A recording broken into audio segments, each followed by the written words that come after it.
Hello Dub fans, welcome to this week's edition of Seahawk Central News. I'm Isabella Zawistowska. And I'm Laura Delabadia. This week we will be taking a look at yet another loss for North Carolina's film industry in an MLK Day celebration. We will also highlight a Wilmington organization that provides free services to Wilmington residents in need. Stay tuned because a new episode of Seahawk Central News starts right now. UNCW Provost Denise Battles will be leaving the university at the end of the spring 2015 semester, as she was recently appointed as the next president of the State University of New Geneseo. Battles has been with UNCW since 2012, serving as the Vice Chancellor and Provost of Academic Affairs. An interim provost will be appointed and a permanent provost will be announced at a later time. Wilmington's strong theater presence has always been contributed to by the alumni, students, faculty, and staff of its university.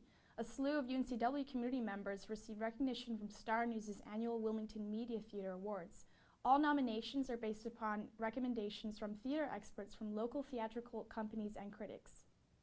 On Monday, January 19th, the streets of downtown Wilmington were filled with civil rights supporters and activists who chose to partake and witness the annual Martin Luther King Jr. Day Parade.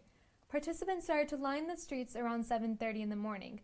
The parade started at 11 a.m. and wrapped up around 2 in the afternoon. This town tradition followed the same route as last year, giving Wilmington residents and those from surrounding areas a large celebration that has been deemed as one not to be forgotten. As North Carolina's film incentives were cut back drastically at the beginning of the year, the local film industry has faced some major blows. Most recently was the announcement concerning one of the largest projects in the area, Sleepy Hollow. A Fox representative stated that if the show is renewed for a third season, they will most likely relocate to Atlanta.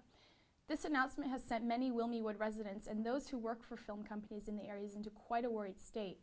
Many Wilmington residents rely on the film business as a source of work, and things are not looking up for the region's once booming industry. Always, we will keep you up to date on Wilmington's filming future. Fort Fisher, in the spirit of the 150th anniversary of the Civil War, hosted a special anniversary weekend, January 17th through 18th.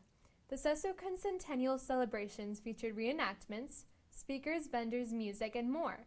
The weekend highlighted the second attack on Fort Fisher on January 15th, 1865, and both the sacrifices the Union and the Confederates made. The fall of the fort after 3 days to the Union signified this coming end to the Civil War. Fort Fisher is open throughout the year for recreational events and tours. This week in Seahawk Service Spotlight, we have Bargain Box of Wilmington. This organization is operated under the support of Church of the Servant as a multifaceted outreach ministry to the poor, homeless, and marginalized individuals. Bargain Box is a thrift store which sells donated clothing and household items in addition to providing free clothing and household goods through a voucher program to specific populations in need, such as migrant workers. They also offer job training to persons in transition and donate profits to established charities and social service organizations through a grant process. Feel free to stop by and shop their array of gently used clothing and other items, or donate your own possessions or time.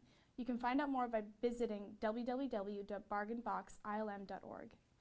Thank you for joining us here at the TealTV studio. I am Laura Delabadia. And I'm Isabella Zawistowska. Until next time, Seahawks.